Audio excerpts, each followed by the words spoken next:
যেভাবে লেখা আছে আমি সেভাবেই পড়ছি। আমি জামালপুরের মাদ্রাসার শিক্ষক।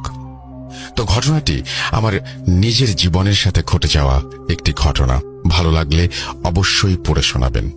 ঘটনাটি ঘটেছে আজ থেকে প্রায় 7 বছর আগে, রমজান মাসে। সালটা 2016। আমি একজন কুরআনের হাফেজ। তো রমজান মাসে আমাকে এক মসজিদে তারাবি নামাজের জন্য নেওয়া হয়। সঙ্গত কারণে সেই জায়গাটার নাম অনুল্লেখ থাকলো। তো আমাকে যে মসজিদে নেওয়া হয় সেই মসজিদটা ছিল এক অজপাড়া গাঁয়ের জঙ্গলের মধ্যে। দিনের বেলা যেতেও অনেকে ভয় পায় সেখানে। রাস্তার দুপাশে বহু বছরের পুরনো মেহগনি গাছ, বটগাছ শির উঁচু করে দাঁড়িয়ে আছে। ব্রহ্মপুত্র নদীর একদম কুল ঘেঁষে ঢাকা জামালপুর মেইন রোড থেকে নেমে একটা গোরস্থান পাড়ি দিয়ে সেখানে অনেকটা পথ হেঁটে যেতে হতো। বলে রাখা ভালো, মসজিদটার কাছেই একটা কোরিয়ান ট্রেনিং সেন্টার ছিল, যেটা 2011 সালে অজানা কিছু সঙ্গত কারণে বন্ধ হয়ে গিয়েছিল। তারপর থেকে সেটা তালাবদ্ধ অবস্থায় থাকতো, কেউ সেখানে প্রবেশ করত না। অনেকের মুখে সেটাকে জিনদের বাসস্থান বলে শোনা যায়। প্রচন্ড সাহসী হওয়ায় এই ব্যাপারগুলোকে আমি একদমই পাত্তা দেইনি বলেই চলে। তো কথা না বাড়িয়ে চলে যাওয়া যাক মূল ঘটনায়। 17 রমজানের দিন ইফতার করার পর আমি সেই মসজিদের উদ্দেশ্যে রওনা হলাম আমার বাড়ি থেকে। আমি আগেই বলেছি মসজিদটি ছিল এক অজপাড়া গাঁয়ে। অন্যান্য সময় দিনের বেলা যেখানে মানুষের আনাগোনা দেখতে পাওয়া দুষ্কর ব্যাপার, সেখানে রমজান মাসে ইফতারের পর মানুষের আনাগোনা দেখতে পাওয়া তো বিশাল বিলাসিতার ব্যাপার। ঝলমলে পূর্ণিমার আলোয় জনমানবহীন রাস্তায় আমি হাঁটছি। আমার হাতে থাকা স্মার্টফোনের ফ্ল্যাশ লাইট আর আমার হাঁটার শব্দ ছাড়া আর কোনো কাক পক্ষীরও কোনো অস্তিত্ব নেই বললেই চলে সেই গাঁয়ের মেঠো পথে। তো আমি যখন সেই গোরস্থানটা পার হয়ে সেই ট্রেনিং সেন্টারের মেইন গেটের সামনে গিয়ে পৌঁছেছি, আচমকা বিশাল এক বজ্রপাতের আওয়াজ হলো সেই গেটে। যেন বজ্রপাতটা সেই গেটকে উদ্দেশ্য করেই হয়েছে। হয়তো অনেকেই ভাবতে পারেন এটা ইলেকট্রিসিটির কোনো দুর্ঘটনার জন্য হয়েছে, যেমনটা আমি তৎক্ষণাৎ ভেবেছিলাম। হঠাৎ করে মনে হলো পরিত্যক্ত একটি কোরিয়ান সেন্টারে ইলেকট্রিসিটি আসবে কোথা থেকে। এইটা ভেবে প্রচন্ড সাহসী থাকা সত্ত্বেও কেমন যেন সারা শরীরে একটা ঝাঁকুনি দিয়ে উঠল। তবুও মনের ভেতর সাহসী শক্তি সঞ্চার করে যেই আমি সামনে এগোনোর জন্য সামনের দিকে তাকিয়েছি, হঠাৎ করে দেখি আমার থেকে প্রায় 20 ফুট দূরে এক বয়স্ক মুরব্বী লোক খুঁড়িয়ে খুঁড়িয়ে আমার দিকে আসছে। এমন অবস্থায় একটা মানুষকে দেখতে পেয়ে মনে অনেকটা প্রশান্তির হাওয়া বইতে লাগলো। আমি একটা বিষয় খেয়াল করলাম, সেই লোকটি যতই আমার সামনে এগোচ্ছে ততই যেন কুঁজো হয়ে যাচ্ছে।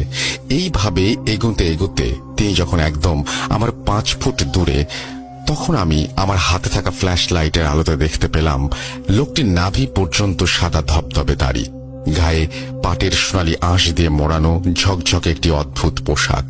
আমি সেগুলো না ভেবে সেই মুরব্বী লোকটিকে অনেকটা হাঁপিয়ে যাওয়ার মতো ভয়ার্ত কণ্ঠে সালাম দিয়ে জিজ্ঞেস করলাম, চাচা, এই যে এইমাত্র যে এক বিশাল বিকট আওয়াজ হলো, একটা শব্দ শুনলাম, সেটা কি আপনি শুনতে পেয়েছেন?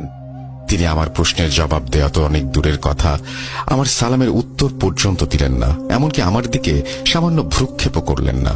আমি বেশ অবাক হলাম। আবার ভাবলাম, মুরব্বী মানুষ তো, বয়সের ভারে কানে কম শুনতে পান হয়তো। এটা ভাবতে ভাবতে সেই মুরব্বী লোকটি ততক্ষণে আমার পেছনে চলে গিয়েছেন।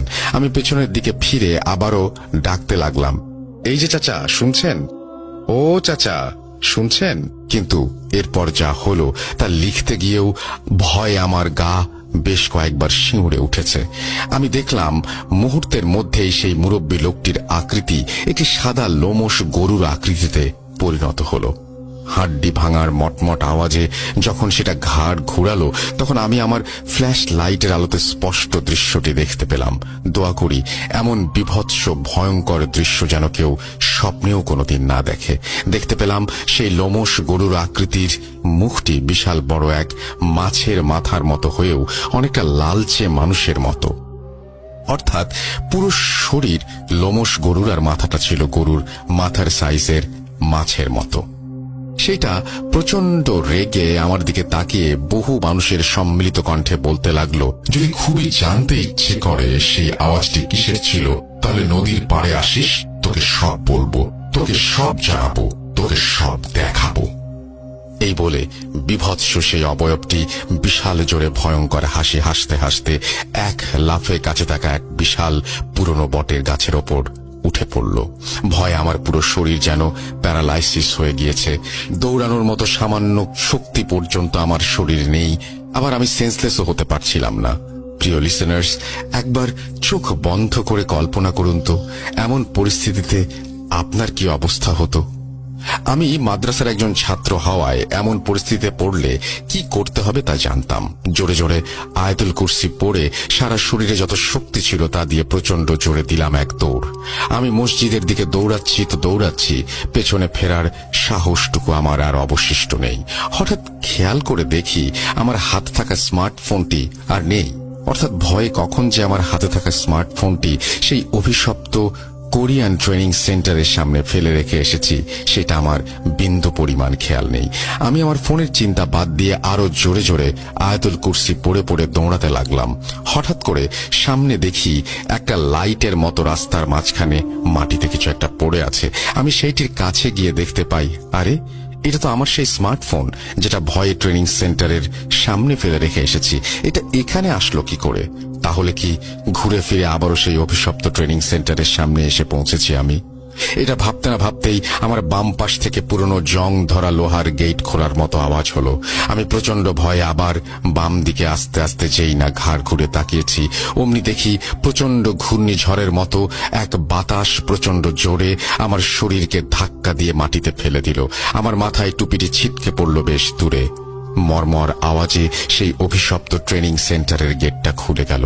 মনে মনে প্রস্তুতি নিচ্ছিলাম, যাই হবার হোক, সেন্সলেস হওয়া যাবে না। আমি পূর্ণিমার চাঁদের আলোয়